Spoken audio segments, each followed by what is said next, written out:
Slug It, written by Charles Bran, narrated by Larissa Thompson. Chapter 6. Leon Lockwood had kept his old office rather than moving down to the head editor's traditional windowless cubbyhole down by the newsroom. He must not have wanted to part with his palatial, at least by our standards, 100-square-footer on the corner of the second story. The nameplate on his door was covered with a post-it that read, Head of Advertising and Editorial. That by itself was a vile blasphemy against all that journalists should hold holy. I mean, colloquially, those of us in the industry actually refer to the wall between editorial and advertising as separation of church and state. Behind the open door, I could see the early afternoon sun pouring in through the two windows, making Lockwood's neatly combed, dirty blonde hair shine. He was a jolly-looking jackass, gangly and gawkish, with bright blue eyes behind a pair of stylish lenses that glinted over the smile crinkles in the corners of his mouth. "Eliza," he said, greeting me like we were old friends. "Hey," I said. I tried to keep my voice level, tamping down the edge of anger I was feeling over the story I had just heard about the firing of Jesse Maxwell. "I'm glad you could make it," Lockwood said. "I wanted to talk to you about an opportunity I have for you." He smiled and waited for me to ask him what it was. I hesitated, not sure I wanted to give in to his game, but I didn't want to make Val look like a boss who fostered insubordinate employees, so I cooperated. "What's that?" I asked. "We've got a new position on our daily news team," Lockwood said, "the Premium Content Specialist." I blinked. Premium? "The person in this position will be responsible for working with advertisers on news stories that synergize with their advertisements," Lockwood said. And then he raised his hands, fingers spread wide, like a game show host announcing a prize. "And the pay rate for the position is $20 per hour." Lockwood's words hit me like a 1-2 punch. The first blow was a wave of utter disgust at the idea of news synergizing with advertisements. The second blow was that hourly wage. When I heard that, it hit me right in the mouth, causing my jaw to drop open slightly as I was knocked off kilter by a sudden and unexpected pull of avarice. It was like a churning rumble of hunger. I felt as if I hadn't eaten all day and Lockwood had just unveiled a steaming tray of glistening buffalo wings. I needed money, and right now, I needed it badly. I'd lost everything. And here comes Lockwood offering me a huge raise. I couldn't help but start doing the math in my head, trying to determine how many hundreds of dollars more I could be making each month if I accepted the offer. I wasn't sure, but it sounded like enough to afford a 1-bedroom apartment. But if I continued living with Mel, I could really start taking big chunks out of my student loans every month. I might even be able to pay them off in 10 years instead of 25. Who knows, maybe I could even sell the van and get a car, something small and sporty that didn't guzzle gas like it was going out of style. I could buy plane tickets to fly home for Christmas instead of spending 26 hours taking the bus. And then I felt disgusted with myself. Was I really thinking about selling out everything I believed in? If I wanted to do that, why was I working in news in the first place? And I probably couldn't do it anyway. I mean, I was probably literally incapable of doing a job like that without going crazy. I already found it frustrating to deal with news sources who advertised for the paper. They treated me like I owed them something. I couldn't imagine how frustrating it would be to really answer to them, to have them second-guess how my every turn of phrase would reflect on their brand. I could almost feel bile rising in my throat at the very thought. I couldn't do that job even if I wanted to. I'd have an aneurysm. "Sorry," I sighed. "I don't think it would be a good fit." Lockwood's spread fingers drooped, but his smile remained fixed in place. "Are you sure?" Lockwood said. I saw the farmer's market story, and you did a very nice job with that bakery that opened a few months ago. You'd be doing a lot more business stories, and I know you're good at them." "I'm sure," I said. "I'm a reporter, not a copywriter." Lockwood's smile faltered for a second before he visibly made an effort to stretch his lips up again. "I understand," Lockwood said, "but there is one other thing." Lockwood steepled his fingers in front of his face. "I'm going to let it slide this time, but you should remember that this building is an office, not a halfway house." A jolt of anxiety sent a tingle down my spine. You knew about that?" I asked. Lockwood chuckled, and I felt my face heating up. "We have a security system," he said, "but I'm sorry to hear about your situation." "What?" "Miss Schneider explained," Lockwood said. "What did—" I cut off my own question with a cough. I had almost asked Lockwood what Val had told him, but then I realized that Val must have been covering for me. I hadn't told Val that I had been living at Northside. She knew that I had graduated last year. I wasn't sure what Val had thought when Lockwood told her I slept at the Sentinel last night, or what she had told him, but I figured it was a bad idea to increase scrutiny when I was already getting off with a warning. It won't happen again," I said. "Very good," Lockwood said. I left Lockwood's office feeling demoralized and frustrated. That man was going to ruin the Sentinel's reputation with his premium bullshit. And if the Sentinel had no reputation, it would have no readers. The paper would die. I had wanted to raise more of an objection, but I'd gotten sidetracked when Lockwood had said that he knew I'd slept in the warehouse last night. I clenched my fists in frustration. I knew I should be glad I hadn't gotten in any real trouble, but something about the way Lockwood had chuckled and let me off the hook had made me feel like I was a high schooler who had been hauled off to the principal's office. The way in which he had presented himself as just so magnanimous really irked me. I was angry at Lockwood, and at myself. I could have calmly and politely stood up to him. I could have told him that I didn't want the job because I thought news and advertising shouldn't mix. Well, I probably wouldn't have managed to be polite about it. And then, well, he might have fired me. I remembered the flat, dejected expression on the face of the red-headed woman who had sent me up to see Lockwood. "Some of us have bills to pay," she had said. I had bills to pay, but I hadn't gone into journalism because I wanted to sell out. I didn't think anyone did.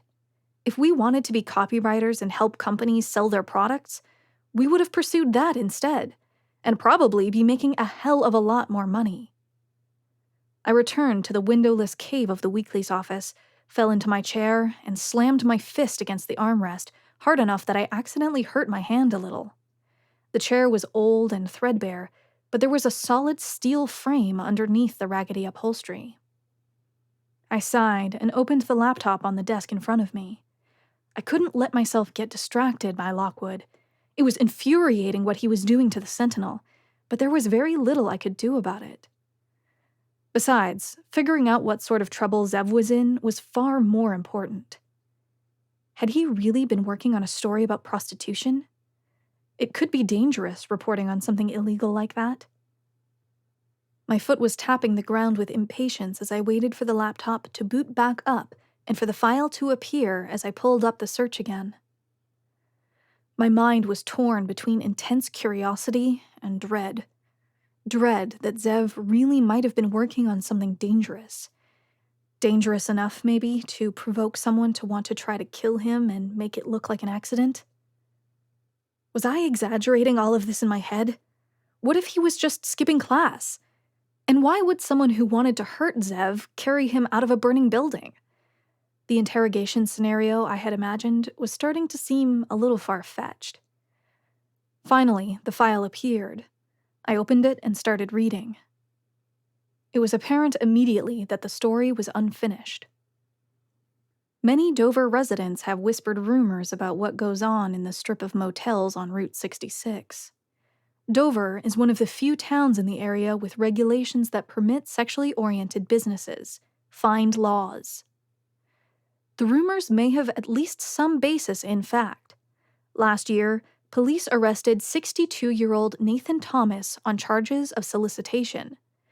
Strippers leaving at the end of their shifts at the Dover Delight complained to police that Thomas was aggressively attempting to persuade them to offer him sexual favors in exchange for money, as the Sentinel reported last year. Do I use stripper or a weak-ass euphemism like entertainer? Ask police for comment. They'll say no. But it was last month's arrest of a 26-year-old alleged prostitute identified by the police blotter as Tiffany Fisher that motivated another woman to speak with me. I'll call her Anne.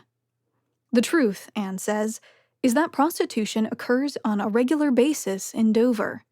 Anne, who said she moonlights as a prostitute, told me that she has personally slept with a high-ranking official as part of an agreement.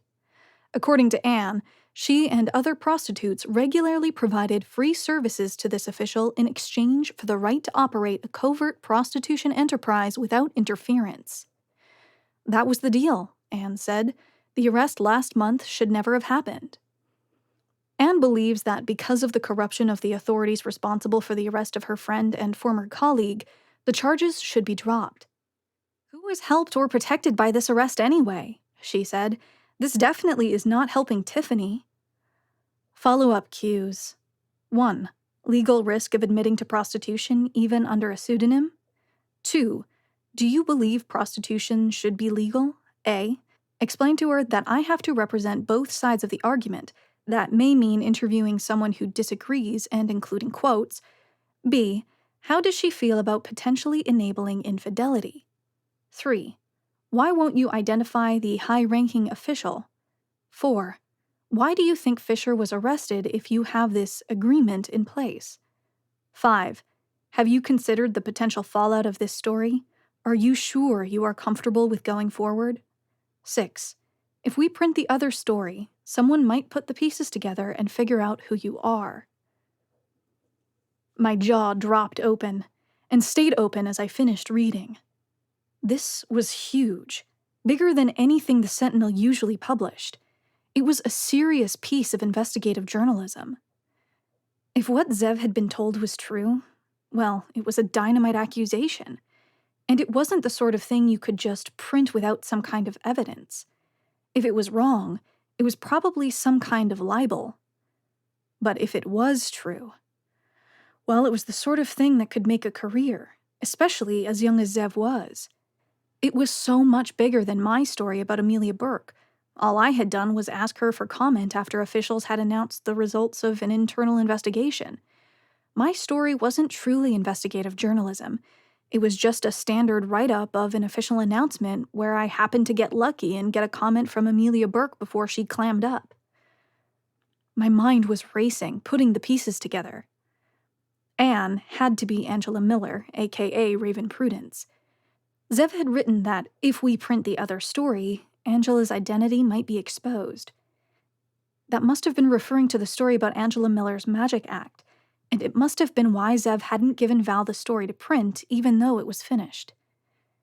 Everything I had learned was swirling around in my head, but I didn't want to stop to ruminate on it, not yet. I still hadn't looked at the file named Untitled Document. I noticed that it was the one that had been modified most recently, just 2 days ago. And it turned out to be even more shocking than the second one. Who sent it? 1. It must be someone motivated to threaten her. Duh. 2. Crazy former client, unstable and jealous? 3. John, whose offer was rejected. She said she refuses to see people if she doesn't get a good vibe.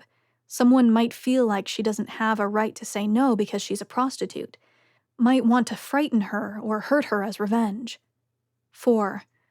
If someone saw her talking to me, A. The high-ranking official, most likely. B. Has the most to lose. C. Why would the letter be sent now if not because of me? D. Fuck. My fault. Where is she? 1. Boss hasn't seen her for 2 weeks. 2. Dead? A. Who sent the letter? B. No missing person investigation? I could feel my hands clenching the armrests of my chair as I read the last document. My blood was pounding in my ears, and my stomach felt like it was going to drop through the floor. This was bad. I had to read the page twice to parse out what was going on. Zev hadn't written this for someone else to read. It was entirely notes he had written for himself to help him sort out his thoughts. But as I read through the document again, anxious energy started pulsing through my chest. I didn't want to believe what I was reading. I didn't want to believe that this was really happening. Someone had threatened Angela Miller, and then she had vanished. Zev didn't know if she was alive or dead. He had gotten into contact with Angela's boss, and the boss didn't know where Angela was either. Was I reading this right? Was I jumping to conclusions? I could hardly focus with the way my mind was racing. The fingers of my left hand were starting to hurt from how tightly I was gripping the armrest of my chair. I took in a deep breath and tried to relax. I had to stay calm. I had to think this through from the beginning. Zev had been worried about his job and his future in an industry that was struggling. And then he had started talking to Angela Miller, aka Raven Prudence, about her magic act. Zev had finished that story, but before he brought it to Val, Angela Miller contacted him again. She'd already been in touch with Zev and built up a flirty rapport. Angela Miller was upset about what had happened to her friend Tiffany Fisher. She and Fisher had slept with someone, the high-ranking official, and he had failed to deliver the immunity from prosecution he had promised in return. Based on Zev's notes, it sounded like Angela Miller had only talked to him once about it. Maybe she was in a peak of rage, not thinking about what might happen if she exposed the man who had double-crossed her. She seemed to have convinced herself that she could threaten to reveal his identity and get her friend to walk free. But it probably wouldn't work out that way. Zev's notes said he had wanted to talk to her again before going forward. He knew Angela wasn't thinking this through, and that she was confessing to having done multiple very illegal things, even if she was going to use a pseudonym for the article. That must have been when Angela received a threat, probably a letter. She told Zev about it, and then she disappeared. Zev didn't know what happened to her, if she was safe, if she had been killed. So Zev asks around, has anyone seen her? Does anyone know what happened to her? All he finds out is that Miller's boss hasn't seen her in 2 weeks. Zev is desperate to know what happened to Angela. The longer he doesn't hear from her, the more convinced Zev is that Angela Miller is dead, that she's been murdered by the corrupt official who sent her the threatening letter. And then Zev does something really stupid. He calls Burke. He wants to know if the police know anything about Angela Miller, if anyone has been looking into her disappearance. Maybe Zev even tells the police that Miller received a threatening letter before she disappeared. I didn't know the content of Zev's voicemail on Burke's answering machine, but the email Burke had sent in response had specifically denied that there was any homicide investigation. Stupid, I thought. How could Zev have been so reckless? What Zev had failed to consider was that the man he called was potentially the one responsible for Angela Miller's disappearance in the first place. Because, shortly after Zev makes this call, his building gets burned down. Burke, if it was him, had risked everything to abuse his power and get laid. From the sound of it, he had been getting away with this corrupt behavior for a while. But then, Burke finds out that Angela Miller might be planning on exposing him and sends her a threatening letter. But wait, how had Burke found out about that? What caused the threatening letter? Something had to have tipped Burke off. Maybe Burke had found out that Angela had been talking to a reporter. Or maybe Angela called him to demand that he honor their agreement and drop the charges against her friend. Maybe it wasn't Burke. Maybe Angela had told Zev, off the record, who the corrupt official was, And that was why Zev had contacted Burke, not so recklessly after all. So many maybes. A lot of this was supposition. I had to remember that Zev didn't know exactly what had happened to Angela Miller either. It was possible that the threat had scared her off and that she had skipped town. Zev had been afraid that Angela Miller had been killed, but he hadn't known that for sure. He had let his fear spur him into contacting the police and tipping off Burke that he was looking into what happened to Angela. And as for Burke, he had seen what had happened to his sister. From his perspective, the press had humiliated her. Burke didn't want that to happen to him, and he knew it would be so much worse because of what he had done. Siphoning money out of the local government is nothing compared to sleeping with prostitutes as a payment for subverting the law. And I was pretty sure Burke was married, too. If he was exposed, he would lose everything: his wife, his job, and his reputation. He would be widely hated and ridiculed, maybe even on a national scale. The things he had done were inexcusable, and a corrupt police officer wouldn't do well in prison. If Burke was the corrupt official, he had been backed into a corner. He might be capable of anything. Arson. Even murder. If Mel was right, the fire had started in Zev's room. But then who was the person in the black mask Mel had reported, carrying Zev out of the building and saving his life? That was the piece that I couldn't get to fit.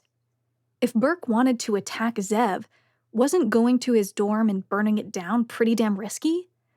The dorm was a somewhat public place, lots of eyes. Burke would be seen entering the dorm, and I doubt he could have just been wearing a black ski mask the entire time.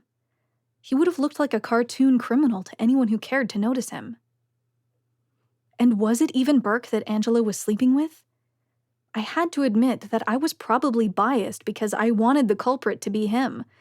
I liked the idea of taking him down. But the corrupt official could have been a beat cop, assigned to police the area in Dover. No, Angela had said it was a high-ranking official, and a beat cop certainly wasn't high-ranking. It could have been a police commissioner, but they were elected in and out of office all the time. And besides, none of the commissioners would have the kind of direct control over the police force that would allow them to steer police officers away from anyone. The only person other than Burke who could plausibly influence which areas were policed and which areas were not was Police Chief McDonald.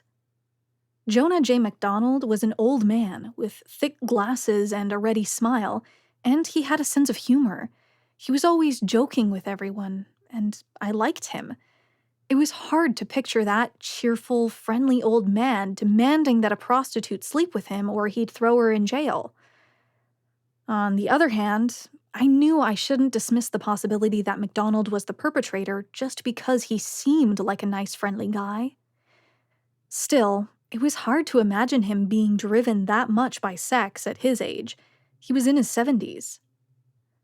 And the fact was that Tiffany Fisher had been arrested. Perhaps the corrupt official hadn't stopped it from happening because he never actually had the power to stop it from happening in the first place. I would guess that even Burke or McDonald would have great difficulty interfering with an investigation if one of the officers under their command discovered that Fisher was engaging in prostitution. I didn't know much about how the police were structured, but it didn't seem like one person would be able to corrupt the system alone. So whoever had convinced Angela Miller that she could trade sex for criminal immunity had likely lied about their ability to do so. Anyone could have simply lied and claimed to have the power to prevent arrests, even one of the police commissioners. They just had to have enough power to make it sound plausible to Angela Miller. It could even have been someone who worked in the mayor's office. All you really needed was to be a good liar and to have at least some kind of impressive job title. I was starting to feel like the more I tried to put the puzzle pieces together, the less things were making sense. Damn it, Zev. You should have brought all this to Val.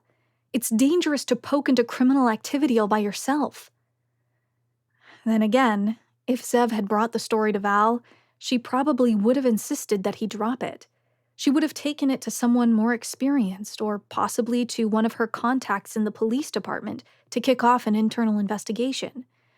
Zev wouldn't have been the one breaking a big, impressive story to put on his resume. Damn it. There were too many missing pieces. I sighed and cracked my knuckles, frustrated. Zev was what I had to focus on.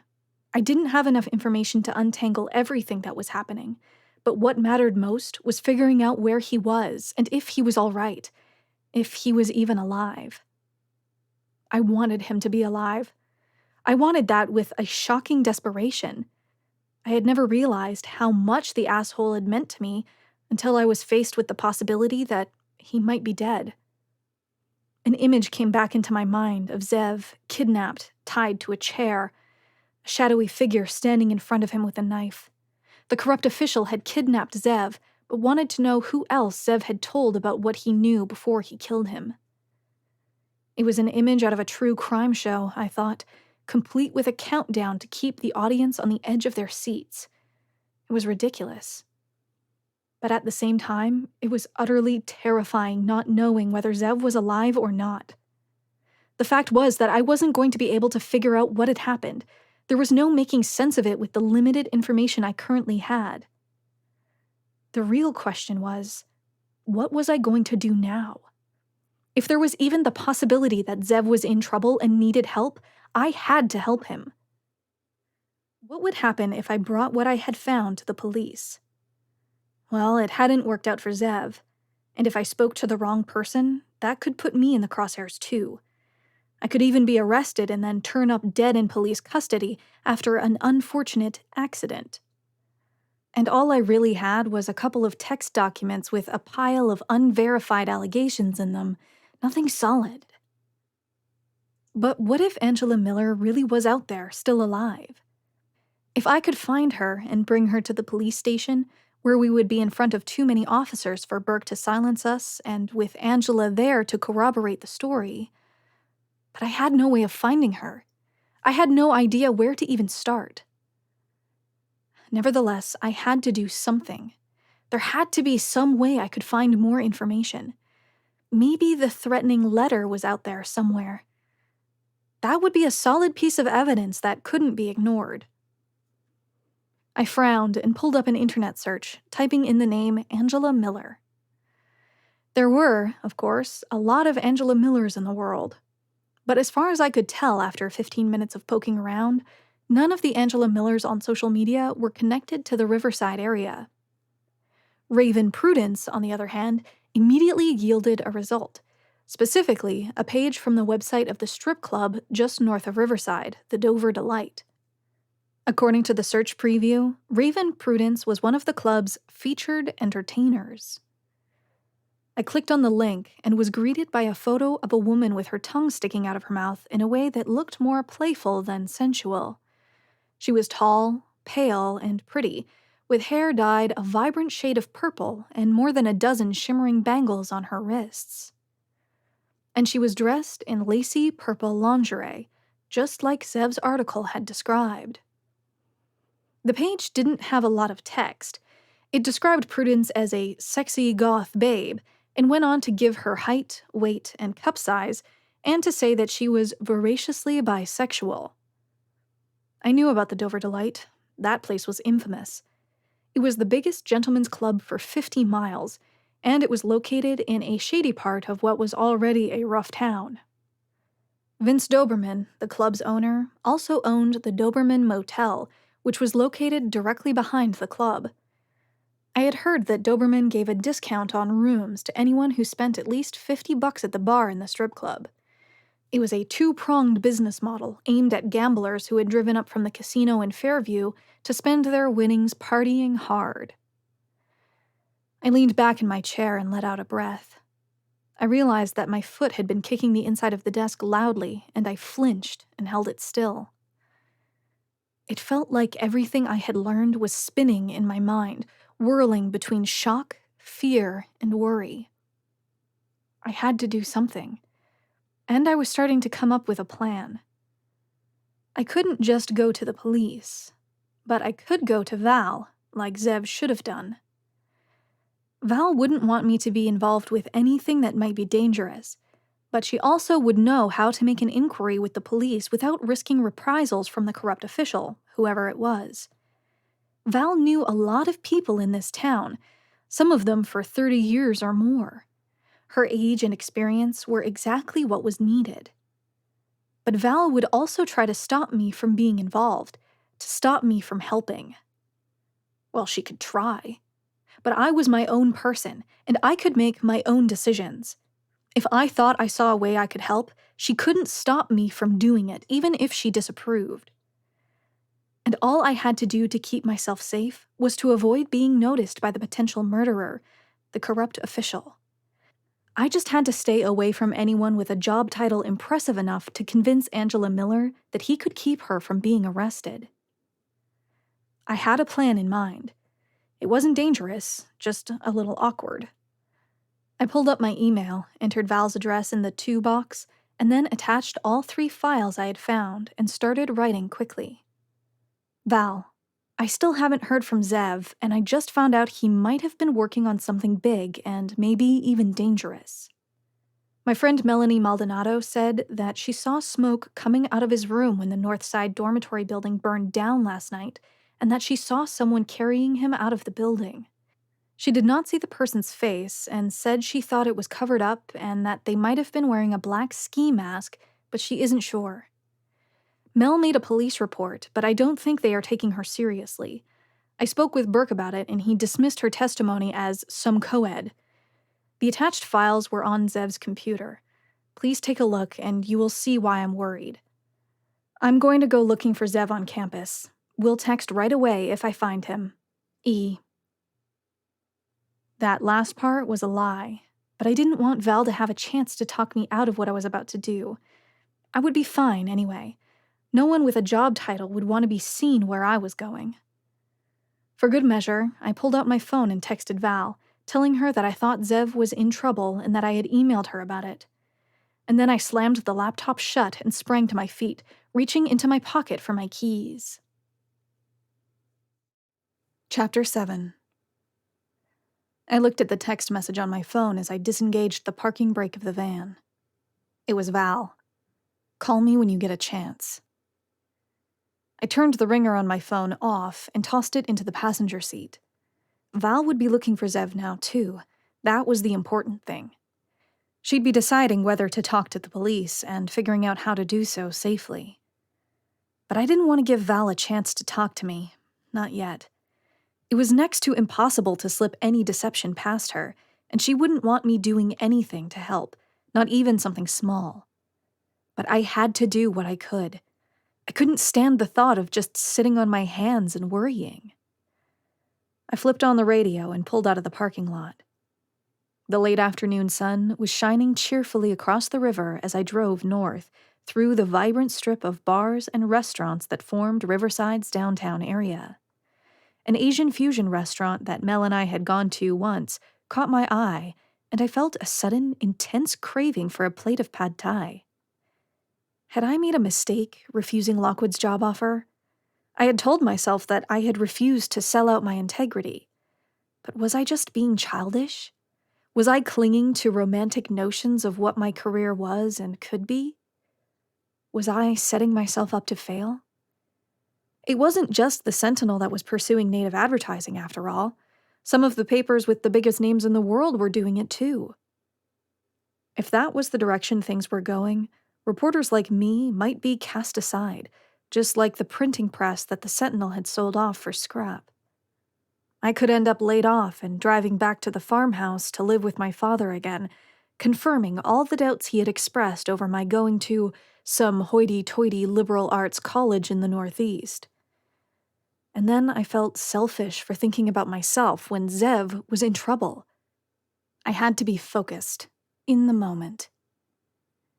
The asphalt began to crack as I neared the large, boggy Natchok Pond and crossed the boundary from Riverside into Dover. In place of cheerful, well-tended homes, I began to see more and more long, unmowed lawns in front of derelict houses with plywood-covered windows. Dover had been a booming industrial town in the 70s, when Dover Ball and Socket had kept most of the population in steady union jobs making buttons. After the town's biggest factory had closed, the others weren't far behind.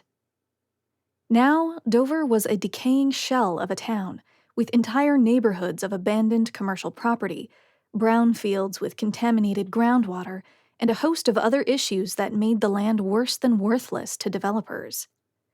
Dover's decline was terminal. I passed through a few neighborhoods that were still clinging to life, but you could hardly drive for more than 5 minutes without seeing at least a touch of disrepair and desolation.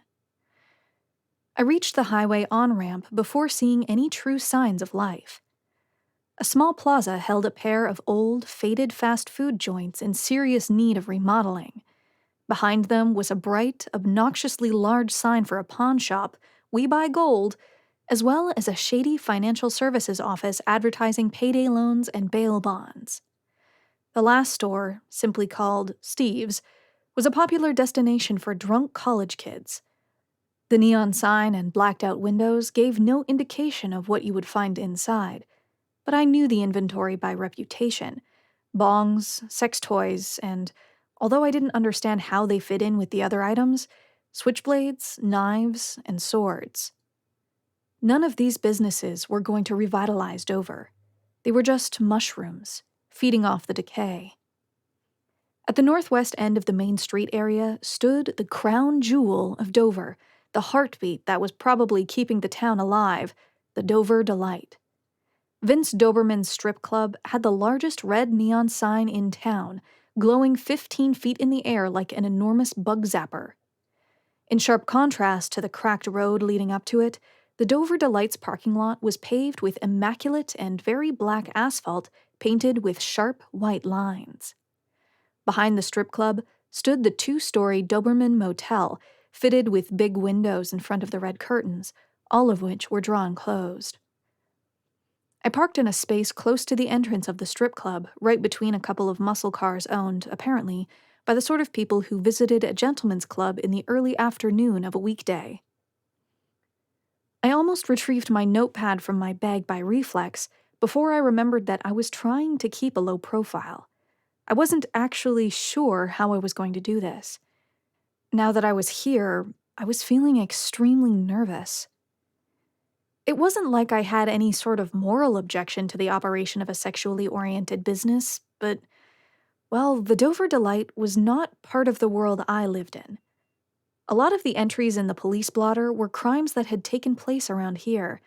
Assaults, drug possession, the sort of things that just didn't happen at the college, nor in the sleepy little town I'd grown up in. I stared at the building for a second, preparing myself. What was I going to do exactly? The dancers might get the wrong idea if I asked to talk to one of them in private. I pictured myself stammering and gibbering in front of a tanned, topless woman with huge fake eyelashes and huge fake... Well, it just wasn't gonna work, that's all. Maybe I could speak with a bartender or a bouncer. Surely one of them knew Angela Miller. And if I approached one of them, there weren't going to be any awkward misunderstandings. I ripped a piece of paper out of my notebook and folded it into the pocket of my jeans, along with a pen. Even though I was trying to go into the building incognito, it was possible I would need to jot down a phone number.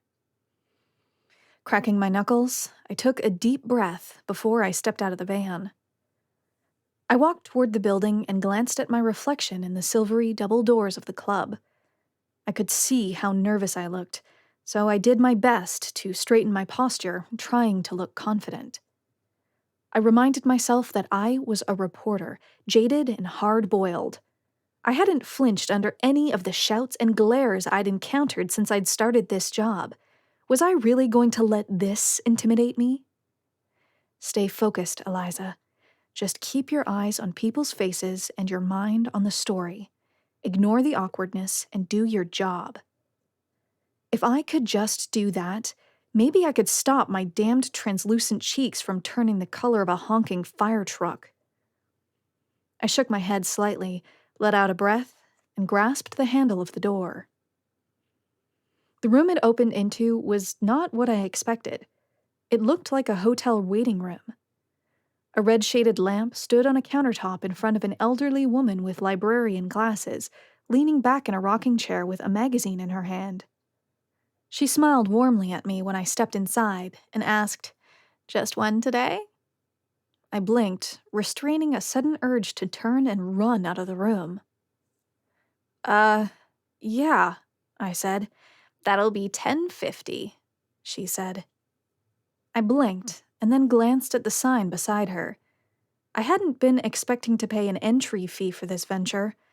Still, it wasn't that much, and I'd already come all this way.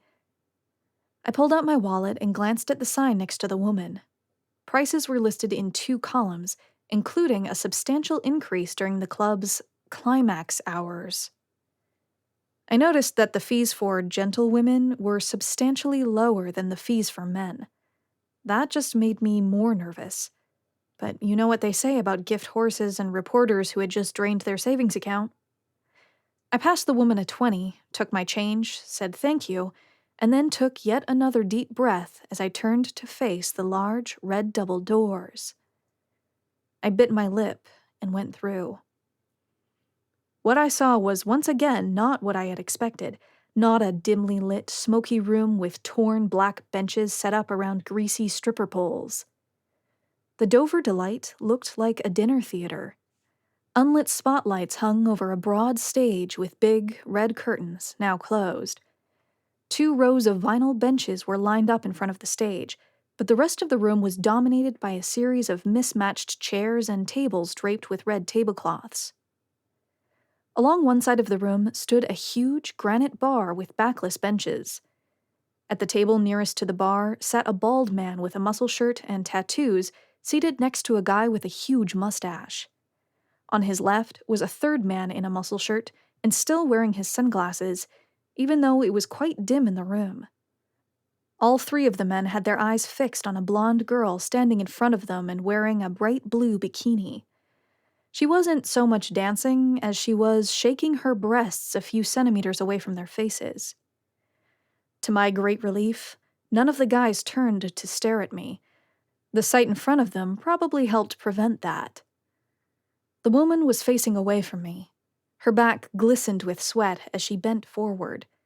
As she gave the guys in front of her a show, she inadvertently, or perhaps on purpose, was thrusting back the taut curves of her rear, with only a tiny triangle of blue fabric to cover it. I looked away and tried to keep my face from flushing with embarrassment. I tried to take deep, even breaths. If I let my face turn red, I wouldn't get anywhere. I rolled my eyes, mostly at myself, and scanned the rest of the room. Behind the bar at the opposite end from the group stood a spiky-haired woman wearing a leather vest. A huge bulldog of a bouncer sat in the other corner of the room. Apart from that, the place was empty, but it was possible a few patrons were concealed behind a curtained doorway labeled Private Entertainment. I was just thinking of walking over to try to catch the bartender's ear when the feeling of breath against the back of my neck made me jump. It was a woman, whispering in a husky voice. "Hey, stranger," she said.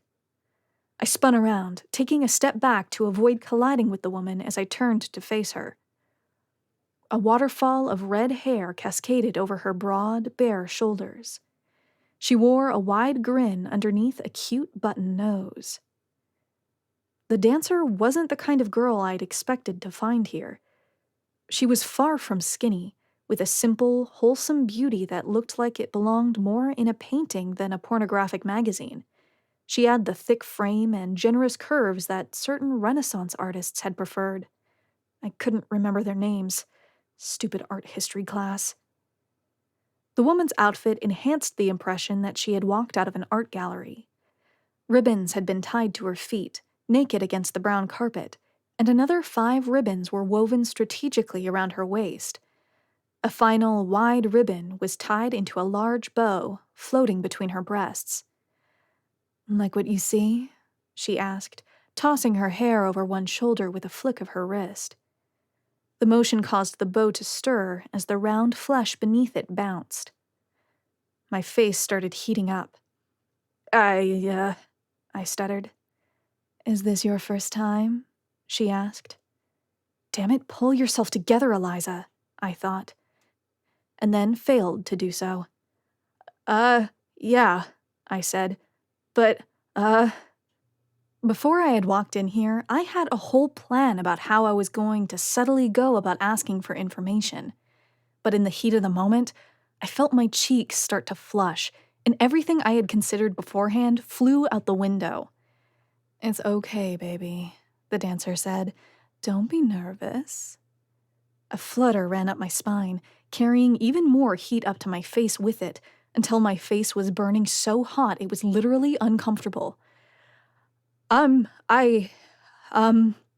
My voice staggered as I came to accept the fact that I was going to have to try to gibber my way through this with my face shining as brightly as the red neon sign outside. What else was I going to do, turn tail and run?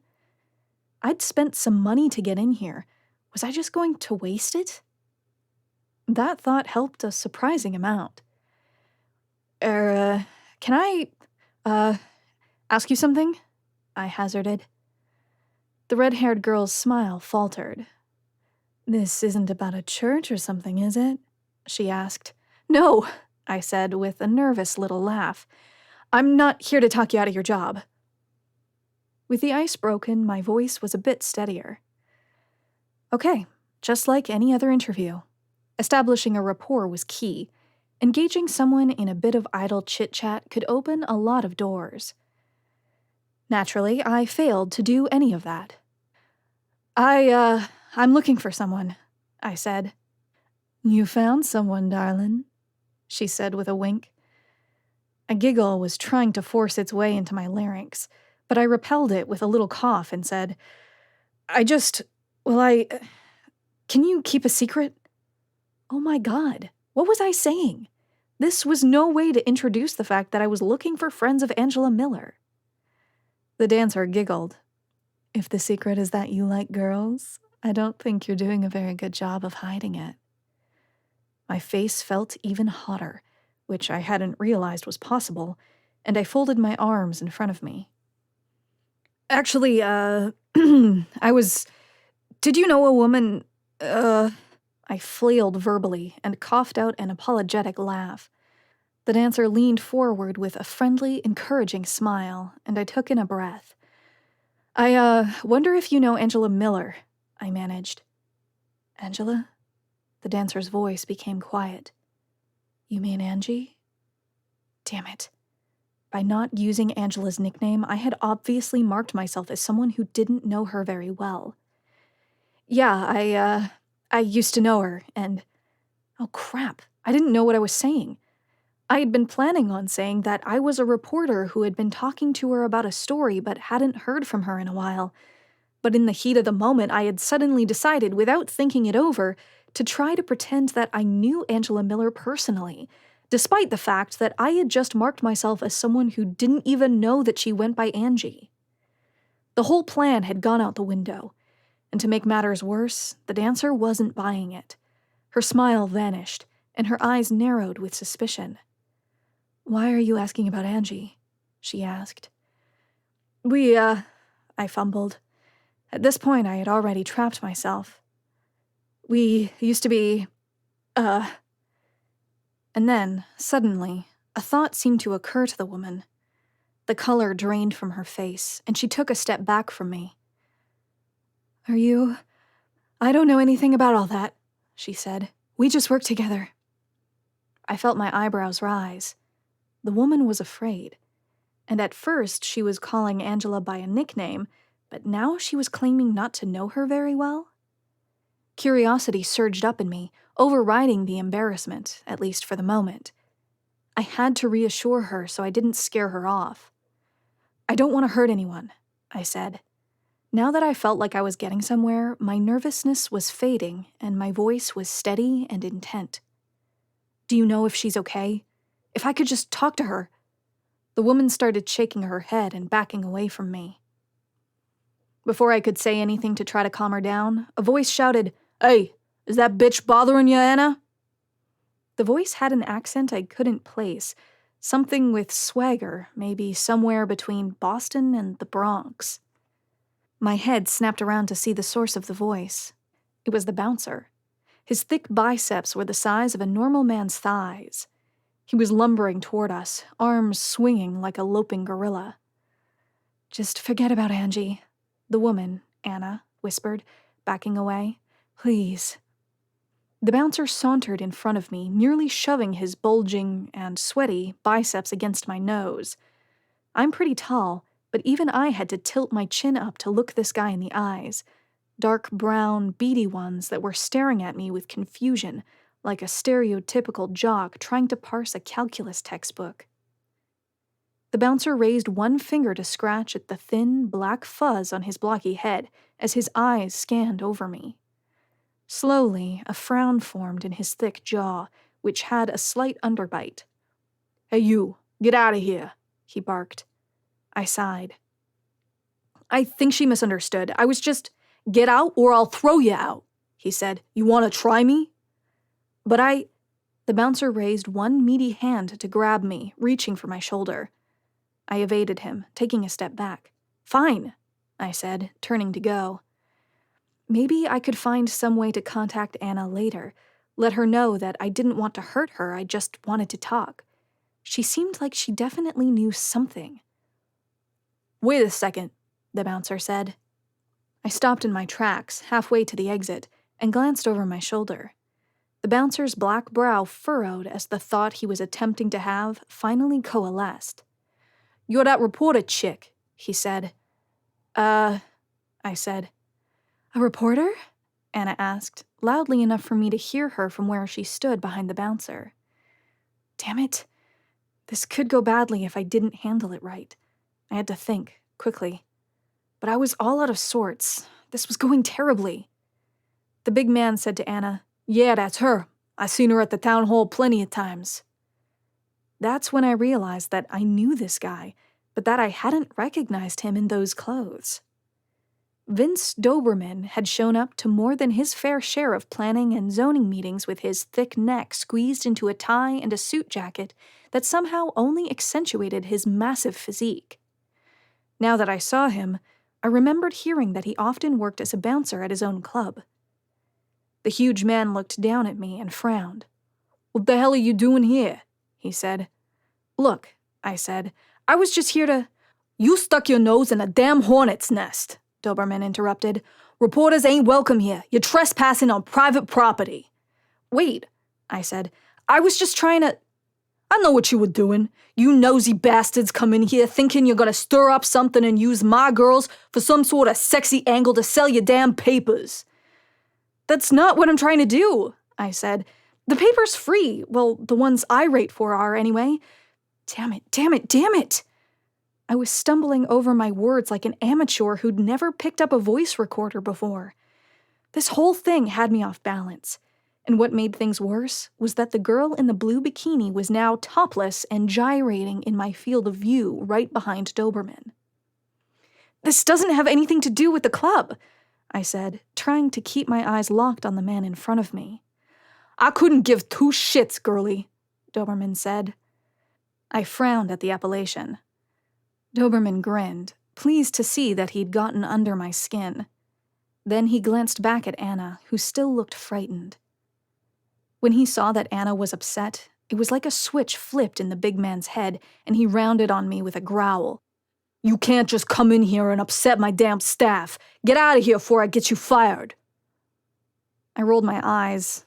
I wasn't afraid of this guy. And having someone angry at me was a familiar feeling, like a security blanket wrapping around my shoulders in this unfamiliar place. Doberman looked irritated at his failure to intimidate me. "You think I can't get you fired?" he demanded. "Somebody tries every other week," I said. "You don't know who you're messing with, girlie," Doberman said. I couldn't stop my fists from clenching when he called me girlie. It was that, more than the hope that Anna might actually talk to me, that pushed me to turn back to the woman, pointedly ignoring the huge man in front of her. "Anna?" I said. Her green eyes jerked toward mine. "If you want to talk, email me. You can look me up at riversidesentinel.com/contact. I'm Eliza Cartwright. Anna glanced nervously between me and her boss, his face puffed up with anger. I spun on my heel and turned for the door. "Hey!"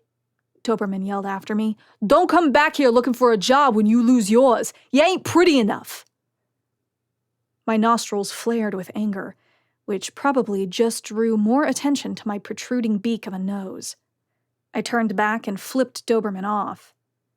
He just grinned at me, obviously pleased to have solicited a reaction. Ugh! Behind him, the blonde woman was now completely naked. Both pieces of her blue bikini were lying on the floor. Her hips were thrust forward toward the 3 men she was performing for, but she was leaning her head back over her shoulders, one hand gripping the arm of a chair for leverage as she looked at me upside down, one of her eyebrows raised in curiosity.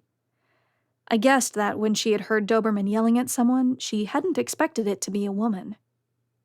One of the men in front of her had a thick mustache, and he was staring intently at her crotch and waggling his tongue in a manner I assumed was meant to be both appreciative and suggestively crude. Yuck. I shuddered and turned for the heavy door back to the lobby, but when I reached it, I risked one last glance over my shoulder. Doberman was staring daggers at me as he put a hand on the shoulder of the ribbon-clad redhead next to him. The blonde woman was still staring at me, although now she was standing facing me, bending forward and showing her butt to the men behind her. Her eyes met mine from across the dimly lit room, and she winked. I whipped back around and just about scrambled out the door, my cheeks burning. When I told Zev that a naked stripper winked at me as I was being thrown out of the club, he wasn't going to stop laughing until... That was when I remembered that I still wasn't sure whether Zev was alive or dead. He had to be alive. He had to be. But I had done nothing to help. All I had done was make a complete fool of myself. I trudged across the parking lot and got in my van, banging the door closed behind me. I slammed my hands against the steering wheel and sighed. This has been Slug It, written by Charles Bran, narrated by Larissa Thompson. Copyright 2020 by Charles B. Kreutzkamp. Production copyright 2021 by Charles B. Kreutzkamp.